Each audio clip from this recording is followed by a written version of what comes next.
Frau Rubin, vor einigen Jahren machten Sie eine Nahtoderfahrung. Wie kam es dazu? Also es ist so, ich hatte in 2 Jahren hatte ich 3-mal eine kalte Lungenentzündung und musste jedes Mal ein Antibiotikum nehmen, damit das wieder gut wurde. Und dann kam es so weit, dass ich nicht mehr gut atmen konnte. Und darum habe ich gedacht, das ist die Lunge und musste zum Arzt, weil ich wirklich nicht mehr fähig war, irgendwo hinzugehen. Der Hausarzt schickte mich zur Herzspezialistin und diese behielt mich im Spital, obwohl mein Mann den Geburtstag feierte und wir ein Fest hatten. Und dann musste ich nach Bern in die Insel, um eine Herzoperation zu machen. Als ich dort am Abend zu Bett ging, war alles gut, ich habe alles gesehen, ich habe die Patienten gesehen und das war gut. Und dann weiß ich nichts mehr. Ich hatte ja 2-mal einen Herzstillstand. Ich hatte vor der Operation eben ich bin ja eigentlich erstickt. Der Herzstillstand kam vom Ersticken. Aber es waren keine Schmerzen, ich habe nichts gespürt, gar nichts. Und der zweite Herzinfarkt war während der Operation. Einmal habe ich gesehen, dass viele um mich herum sind Ärzte und ich habe den Kopf geschüttelt und sah, wie die Ärzte weggingen und dachte, jetzt kann ich sterben. Und das ist das Letzte, was ich weiß. Plötzlich stand ich in einem wunderschönen Winterwald. Und ich kenne ja den Wald im Winter, weil ich als Kind immer im Wald war, auch später beim Skifahren. Aber dieser Wald war ganz etwas Besonderes. Es bewegten sich alles, also die Äste, die Bäume, es fiel Schnee herunter und ich empfand das als etwas Wunderbares. Ich war eingewickelt wie in Watte, es war nicht kalt, es war einfach ein Wald. Ich sah noch ein Bächlein herabrieseln auf Steinen und alles bewegte sich. Ich hatte ein unglaublicher Friede in mir. Ich weiß nicht, ob es nachher war oder gleich unmittelbar, das weiß ich nicht, stand ich im selben Wald, aber im Sommer. Es war wieder alles in Bewegung, das hat mich so fasziniert. Alles hat sich bewegt, auch das Wasser, und ich war dort und ich wusste, da bin ich geborgen. Es war etwas Wunderschönes, man kann das fast nicht, man hat fast keine Worte, um das zu beschreiben. Und dann weiß ich nicht mehr. Einmal erwachte ich im Intensiv. Also als Sie in diesem Winterwald standen, das war in einem geistigen Wald, haben Sie sich selber auch wahrgenommen? Ja. Wie haben Sie sich wahrgenommen? Wahrgenommen, dass ich behütet bin, dass ich geborgen bin, dass ich alles loslassen kann. Ich habe weder an meine Familie gedacht oder irgendetwas für mich selber. Ich war einfach glücklich, unendlich glücklich. Aber sich selber haben Sie nicht gesehen? Doch, ich wusste auch den Platz. Ich stand vor dem Bächlein und vor dem Wald, aber trotzdem im Wald. Der Wald umgab mich. Und da habe ich festgestellt, dass ich dort stand. Und dann wechselte das Bild und Sie standen in einem Sommerwald? Ja. Und das war etwas Unerhörtes. Ich habe manchmal gedacht, ein Wald ist ja etwas, wo man Kraft bekommt, wo man auftanken kann. Und das war ein Wald, der unglaublich viel Energie und Kraft gab, sodass man keine Wünsche mehr hat. Können Sie vielleicht den Sommerwald noch etwas beschreiben? Ja, es waren wieder Tannen, die dort waren, Bäume mit Ästen und alles hat sich bewegt. Das war so etwas, was ich nie gesehen habe. Wenn der Wind weht, dann weht es ja Blätter weg. Aber dieser Wald lebte. Es war Leben in jedem Baum, in jedem Zweig. Das war das Unbegreifliche für mich. Und dieses Bild vom Winterwald zum Sommerwald hat plötzlich gewechselt. Ja, ich wusste nicht wie. Könnte das auch ein Traum gewesen sein? Das ist ja das, was ich mich oft gefragt habe. Es ist ja so, ich wagte nicht davon zu sprechen im Spital. Ich wusste ja, dass viele das als Halluzination bezeichnen. Und für mich war das so etwas Wunderbares. Das war, wie wenn ich ein Geschenk erhalten hätte. Also das ist jetzt nachträglich, als ich erwachte. Und darum habe ich gedacht, das sage ich niemandem.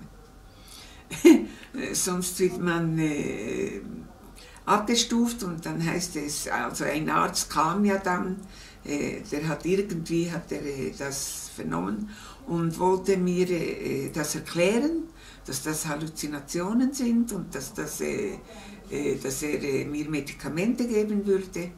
Und ich habe dann ganz klar gesagt, ich will keine, das ist ein großes Geschenk für mich vom Himmel und ich will das nicht. Und es ist eben noch etwas gewesen, ich konnte nachher, also als ich schon erwachte und bevor ich mit dem Arzt sprach, konnte ich immer wieder die Augen schließen und war wieder, ich sage jetzt drüben, ich weiß nicht, wie ich sagen soll, nicht im Wald. Ich war drüben irgendwo und sah das Wunderbare, ich sah Feuerwerke wie am 1. August und die waren so verschieden, ich habe das auch nie gesehen bei uns. Es ist wie eine kleine Kugel irgendwo anfängt und dann wird sie größer und größer und das wird schöner und die Farben. Und einmal ist es in Rot gekommen, einmal in Gelb, einmal von dieser Seite, einmal von der anderen Seite. Und das war so etwas Schönes und da war ich geborgen in dieser wunderbaren Atmosphäre. Aber wenn jemand kam und zu mir sprach, war das natürlich weg. Und das hatte ich weiß heute nicht mehr sicher, 8 bis 9 Tage vielleicht, hatte ich das noch sogar in der Reha, dass ich wieder hineingehen konnte und hinaus. Sie waren wie in 2 Welten. Ja. Im Spitalbett waren Sie normal Ja. mit Ihrer Umgebung. Wenn Sie die Augen schlossen, dann waren Sie wie in einer geistigen Ja, Welt. genau. Außer dem Feuerwerk, was haben Sie da noch gesehen? Ich glaube, dort habe ich auch kein Körper oder irgendetwas gesehen. Es war immer nur etwas, das kam. Es kam irgendwo von woher. Es konnte von unten kommen, von der Seite oder von oben. Und es war so faszinierend, dass man gar nicht denken konnte, was ist jetzt das. Es hat auch gegeben, dass es direkt zu mir und über mich kam. Aber nicht, es hat nichts gebrannt oder es war eine Atmosphäre, wo ich eben geborgen bin. Ich kann es nicht anders sagen. Also könnte man sagen, das waren so Lichterscheinungen. Ja, ja.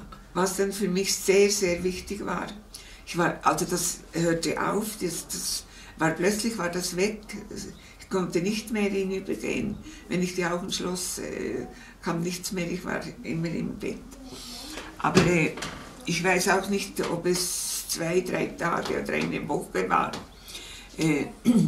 habe ich in der Nacht, man kann sagen Traum, für mich war es kein Traum, ich habe das wirklich erlebt, war ich in meinem Auto und fuhr durch einen Tunnel. Und dieser Tunnel war gerade, ich sah, wo er sich wieder öffnet, aber mitten im Tunnel war links eine Abzweigung und da sah ich das wunderbare goldene Licht. Also der ganze Ausgang aus diesem Tunnel war Licht, also in etwas Wunderschönes. Und ich lenkte ab und fuhr gegen das Licht und plötzlich standen dort zwei Arbeiter mit gelben Westen, hielten mich auf und sagten mir, dort können Sie nicht hinaus, Sie müssen wieder zurück. Und ich habe gedacht, ich bin dazwischen wach, ich weiß es nicht sicher. Plötzlich war ich wieder im Auto und die Fahrt ging von Frutigen nach Adelboden. Und dort hatte es einen Tunnel, den kannte ich gut, aber ich wusste nicht, dass dieser Tunnel dass der steil war und nicht eben. Und ich hatte Freude, ich konnte nur aufs Gas drücken und das ging aufwärts. Und dann habe ich gedacht, das ist ja wunderbar. Und plötzlich war wieder links eine Abzweigung, wo ich das Licht sah. Und ich zweigte ab und fuhr gegen das Licht und wollte hinaus. Und da kamen 3 Pferde mit Reiter drauf und die haben mir gesagt, sie können hier nicht hinaus, sie müssen zurück. Und dann bin ich sehr wahrscheinlich erwacht. Wenn es ein Traum war, war ich erwacht. Aber für mich war das also Wirklichkeit. Und ich hatte dann war ich traurig, dass ich nicht mehr hinüber kann. Und dann habe ich nachgedacht und habe gedacht, ja, das ist, Josef hat ja auch einen Traum gehabt, er soll Maria ehelichen. Er hat einen Traum gehabt, als er flüchten sollte. Und diese Träume, die sind wie Wirklichkeit, das ist etwas, was man erlebt. Also hat er ja auch aus dem Geistigen diesen Auftrag bekommen. Und dann habe ich gedacht, also ist es für mich richtig, dass ich hier bleiben muss, dass ich noch Aufgaben habe, dass ich vielleicht noch etwas lernen muss, was ich bis heute noch nicht gelernt habe. Und habe versucht, das so zu verarbeiten. Frau Rubin, wenn Sie diese Erfahrungen erzählen und jemand sagt, das kann nicht sein, das sind nur Träume, was würden Sie ihm entgegnen? Also das ist ja etwas, was man hören kann. Mir direkt hat das noch niemand gesagt. Aber ich spüre natürlich auch diese Frage, obwohl sie nicht gestellt wird. Und wenn ich antworten würde, sage ich natürlich, es ist meine innerste Gewissheit, dass wir geführt werden, dass es eine geistige Welt gibt. Ich glaube an Gott. Das war in meinem Leben meine größte Hilfe, immer wieder, dass ich erfahren durfte, dass ich geführt werde durch andere Menschen oder durch die Menschen, die ich überhaupt nicht kannte, durch Bücher, habe ich sehr, sehr viel gelernt. Und ich weiß, ich würde niemals einem sagen, das stimmt nicht. Denn jeder Mensch ist in diesem Leben auf seinem Weg. Wir können ihn nicht irgendwohin tun. Er muss diesen Weg selber gehen. Frau Rubin, herzlichen Dank für das Gespräch. Gern geschehen.